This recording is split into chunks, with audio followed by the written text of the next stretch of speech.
জাতীয় নির্বাচনে কালো টাকা ব্যবহারে কঠোর ব্যবস্থা নেবে দুদক। নিউ ইয়র্কে বাংলাদেশ কনসুলেটে হামলা, উপদেষ্টা মাহফুজকে হেনস্থা করার চেষ্টা। জুলাই আন্দোলনে লুট হওয়া আগ্নেয়াস্ত্র উদ্ধার করলে ৫ লাখ টাকা পর্যন্ত পুরস্কার। জুলাই আন্দোলনে হত্যা মামলায় তহিদ আফ্রিদিকে ৫ দিনের রিমান্ডে পাঠানো হয়েছে। জেলা উপজেলা পর্যায়ে আনসার ভিডিপি সদস্যদের নির্বাচনী প্রশিক্ষণ শুরু। ডেঙ্গুতে আরও ৩ জনের মৃত্যু, হাসপাতালে ভর্তি ৪১২ জন রোগী। গ্যাস সংকটে বাধাগ্রস্ত বাংলাদেশের রফতানি খাত, শিল্প অসহায়। রাশিয়ার সেনারা ইউক্রেনের ডনিপ্রোপেট্রোভস্কে আরও একটি গ্রাম দখল করেছে। গাজায় ইসরায়েলি হামলায় আল জাজিরার সাংবাদিক মোহাম্মদ সালামা নিহত। Argentine coach Mario Gomez Bashundhara কিংসের প্রধান কোচ হচ্ছেন। দুদক চেয়ারম্যান মোহাম্মদ আব্দুল মোমেন বলেছেন, আসন্ন জাতীয় সংসদ নির্বাচনে কালো টাকা ব্যবহারের বিরুদ্ধে কমিশন কঠোর ব্যবস্থা নেবে। প্রার্থীরা হলফনামায় মিথ্যা তথ্য দিলে তা তদন্ত করা হবে। কমিশনে ভোটের সময় কালো টাকার সরবরাহ চেন বন্ধ করতে বিশেষ নজর দেবে। এই পদক্ষেপের মাধ্যমে নির্বাচনী স্বচ্ছতা নিশ্চিত করার চেষ্টা করা হবে। যুক্তরাষ্ট্রের নিউ ইয়র্কে বাংলাদেশ কনসুলেটে আওয়ামী লীগের নেতাকর্মীরা হামলা চালিয়ে ভাঙচুর করেছে। একই সময়ে কনসুলেটের সামনে তথ্য সম্প্রচার উপদেষ্টা মাহফুজ আলমকে হেনস্থা করার চেষ্টা করা হয়েছে। এই ঘটনার সময় কনসুলেটে জুলাই গণ অভ্যুত্থানের বর্ষপূর্তি উদযাপনের অনুষ্ঠান চলছিল।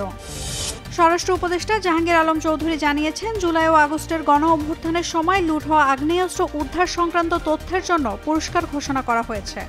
লাইট মেশিন গান উদ্ধারে ৫ লাখ, সাবমেশিন গানে ১.৫ লাখ, চাইনিজ রাইফেলে ১ লাখ, পিস্তল ও শটগানের জন্য ৫০,০০০ টাকা এবং প্রতিটি গুলির জন্য ৫০০ টাকা করে দেওয়া হবে। ঢাকার যাত্রাবাড়ি এলাকায় বৈষম্য বিরোধী আন্দোলনের সময় আসাদুল হক বাবু হত্যা মামলায় তহিদ আফ্রিদিকে ৫ দিনের রিমান্ডে পাঠানো হয়েছে। সিআইডি তাকে আদালতে হাজির করার পর ঢাকা মেট্রোপলিটন ম্যাজিস্ট্রেট সারা ফারাহ হক এই রিমান্ডের আদেশ দেন। তহিদ আফ্রিদি প্রাইভেট চ্যানেল মাই টিভির চেয়ারম্যান নাসির উদ্দিন সাথীর ছেলে। সারা দেশে আনসার ও গ্রাম প্রতিরক্ষা বাহিনীর সদস্যদের নির্বাচনী প্রশিক্ষণ শুরু হয়েছে। ২৮ দিনব্যাপী চলমান ভিডিপি অ্যাডভান্স কোর্সের সঙ্গে সমন্বয় করে নির্বাচনকালীন দায়িত্ব, ভোট কেন্দ্রের শৃঙ্খলা রক্ষা, ব্যালট নিরাপত্তা এবং ভোটার সহায়তার উপর হাতে কলমে মহড়া পরিচালনা করা হচ্ছে। এটি আসন্ন জাতীয় নির্বাচনের জন্য প্রাথমিক প্রস্তুতির অংশ। স্বাস্থ্য অধিদপ্তরের তথ্য মতে সোমবার সকাল পর্যন্ত ২৪ ঘন্টায় ডেঙ্গুতে আরও ৩ জনের মৃত্যু হয়েছে। ফলে এবছর দেশে এ রোগে মৃতের সংখ্যা বেড়ে দাঁড়িয়েছে ১১৮। একই সময়ে ভাইরাল জ্বরে আক্রান্ত আরও ৪১২ জন হাসপাতালে ভর্তি হয়েছেন। এ নিয়ে নিশ্চিত রোগীর সংখ্যা বেড়ে দাঁড়িয়েছে ২৯,০৪০ জনে।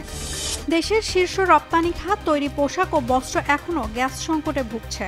দেশীয় গ্যাসের উত্তোলন কমে যাওয়ায় শিল্প উদ্যোক্তারা উদ্বিগ্ন। ৪ বছর আগে যেখানে দৈনিক উৎপাদন ছিল ২৩০০ থেকে ২৪০০ মিলিয়ন ঘনফুট, এখন তা কমে ১৭০০ মিলিয়ন ঘনফুটে দাঁড়িয়েছে। ফলে কারখানা, সিএনজি স্টেশন, বিদ্যুৎ কেন্দ্র এবং আবাসিক খাত সহ সব ক্ষেত্রে গ্যাসের সংকট চলছে। রুশ সেনারা দাবি করেছে তারা ইউক্রেনের ডনিপ্রোপেট্রোভস্ক অঞ্চলে একটি গ্রাম দখল করেছে। শান্তি প্রক্রিয়া স্থগিত থাকায় রুশ বাহিনী আরও গভীরে প্রবেশ করছে। পূর্ব ও মধ্য ইউক্রেনের ধ্বংসপ্রাপ্ত এলাকায় তারা ধীরে ধীরে দখল বাড়াচ্ছে, যেখানে কম মানুষ বসবাস করে এবং অক্ষত ভবন রয়েছে।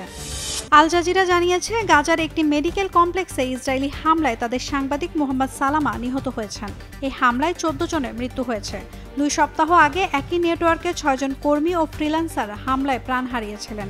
এএফপির এক মুখপাত্র নিহত সাংবাদিকের মৃত্যুর বিষয়টি নিশ্চিত করেছেন।